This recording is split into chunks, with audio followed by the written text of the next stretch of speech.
Hello everyone, watch this review here where they look at the Walmart exclusive Avengers movie, I guess movie series as well. I don't think they have a comic series for this. Hawkeye. Now, my local Walmart recently underwent their, I guess, replan or whatever. And then, they finally got in these exclusives, which I thought they never would. It also drives me crazy because I previously picked up the Hulk, and now if they get a Hulk in, it means I wasted my money. I hate it when that happens. The other really strange thing is when they put these in, they took out the spot for Marvel Legends, which they weren't really ever having in stock anyway, so I'm not sure what's up with that. Not that there were that many more figures I need to pick up at this point, but I'm still looking for stuff from the first two waves. But I'll get it all eventually. Hawkeye was one of the only two figures I was really looking forward to from this line, the other one being Hulk. The Loki I'm kind of tempted to pick up, but it's just like it doesn't look like he has much articulation, or at least it doesn't seem like he can move at many points because of all the extensive like ropes and crap. But yeah, hold on a second and I'll get him out of pack. Hawkeye comes with a stand that he probably won't need, but I guess it's cool for additional display purposes. A quiver, and then a bow. Notably absent are arrows, which you'd think is sort of a common sense inclusion, but I don't know. I guess maybe it's not. As for the bow, it looks like you can actually hold it in either hand. Well, this one's more pulled out for like a sort of arrow firing pose. Again, it doesn't have arrows, so it's kind of academic. But at the same time, both hands kind of look around the same, so I'm actually not sure which hand he holds it with in the film because I haven't seen the Avengers movie yet. And I don't recall if you get a really good look at him in Thor, so yeah.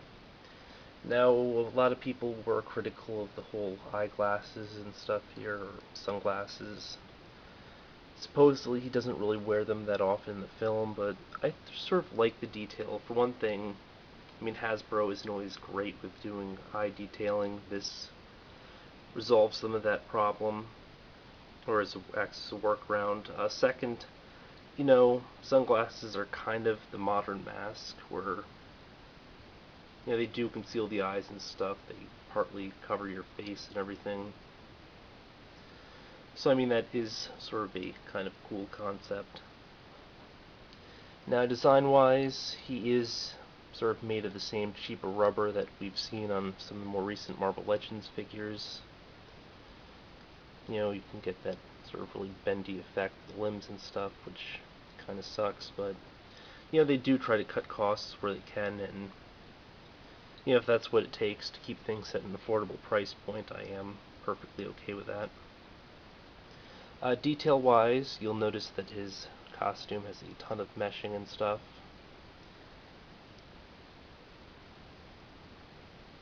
There's just a good amount of detail going on here.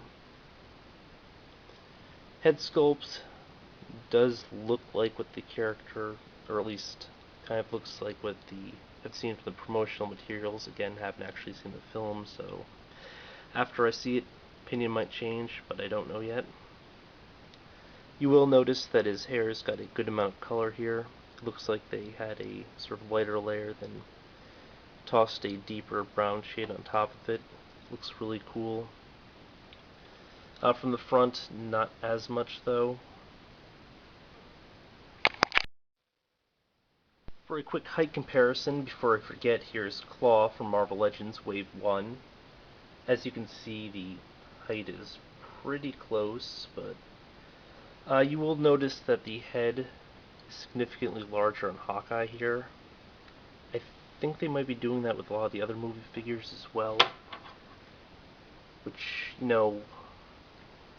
has something to do with sculpt realism or something, I would assume, but it's just kind of weird when you look at like the head sizes between these two.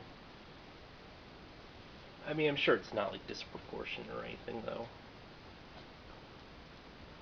Otherwise, a quick run through of articulation, but before I do that, you can also plug the quiver into his back here through this little thing, depending if you want it like sort of standing up or facing down, or it can face however way you wish, but I don't think I'll ever leave this in there just 'cause I think it looks kind of tacky.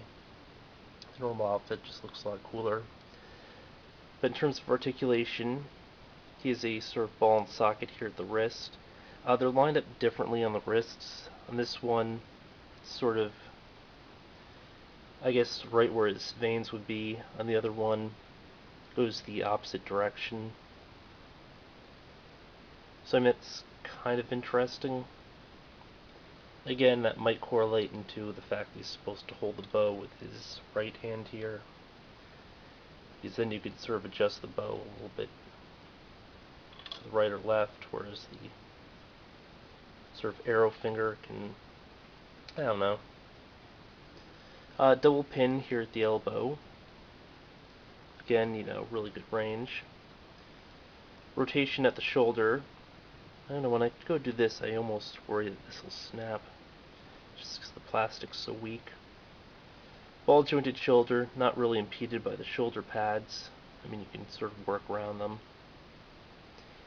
Head is on a ball, small amount of up and down, wide range to the side. Yep. So yeah, proof that it's on a ball. And I wish that the character would be able to look up, just because, you will be firing arrows up from time to time, and, it'd be a cool way to display him.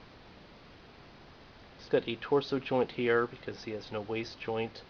The hips are a little bit different. At first glance, I thought it was like one of those line balls you'd have to move around, but it's actually jointed right across the crotch area. And the ball itself doesn't ever sort of move out, it's just the motion from everything else. So it has forward motion, back is somewhat impeded by the sculpting that you did on the posterior. You can kick out and stuff, and then you have rotation at the top right here at the hip. The joint here at the knee is covered up by these knee pads, which is kind of cool from the front. But it's double pin. Looks really decent. And then down at the ankle, we have the ankle rocker. Now, the other day, JRA Nightmare actually brought up a kind of valid point where he talks about, we've all been calling this foot pivot, and Hasbro started calling them ankle rockers. Everybody sort of switched. But I mean, I think there's sort of a fundamental difference between what Hasbro views as ankle rockers versus foot pivot. Where, I mean, the system itself is kind of different, where it's just like a peg going in here and sort of a modified ball, as opposed to the modified ball and socket, as opposed to the old system of doing it where there'd be like an additional pin going across or whatever. So I mean, that's basically why I'll probably continue to refer to this system as ankle rockers, and the other stuff is foot pivot.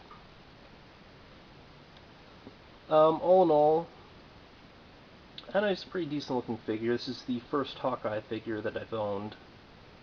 I've always kind of liked the character in the comics and stuff, but they don't make Hawkeye figures all that often. If you miss the original release, he was part of, I think, Wal-Mart exclusive wave, so that was a bit hard to get a hold of. So, I mean, at this point, I don't think I'll be picking up a version of the classic costume until next sees a either re-release or they redo it. So until then, he sort of will fill out my collection as the one and only Hawkeye. And he's a pretty decent figure, despite the fact he lacks arrows and stuff. Good amount of posability. The design, pretty neat. And plus, you have so many arrows from like these different other figures you collect. Like the Artemis from the Young Justice line came out with like 7 or 8 arrows. I just grab one from there or something. All in all, very cool figure. Definitely one of the better ones from this wave or series. Until next time, folks. 2 quick things that I forgot to call attention to. First off, is that he doesn't have articulation. here at the boot. And you really need rotation at the calf area here whenever you have ankle rockers, because ankle rockers don't have any rotation of their own. Instead, it's replaced by the pivot, so that is a bit of a downside. I mean, it's sort of also a common sense, I guess, point of articulation that they really should be doing. The other thing is, I forgot to point out that there are little letters on each of the arms here at the joints. I mean, this one you'll notice has R1. This almost looks like an N. I don't know. I mean, I assume that this was just for like the right arm, just to sort of distinguish the joint. This one doesn't look like it's clearly labeled. It says L, so yeah. The sort of drawback there is I'm just worried that the additional layer of stuff will eventually sort of push out the joint, especially given the cheaper plastic. Plus, it's just sort of a weird thing for them to do. Otherwise, great figure, is capable of doing things like standing on one foot and everything, which is always cool. Although you have to sort of balance it out a bit to find the sort of, I guess, center of gravity or what have you, but always decent. Until next time, folks.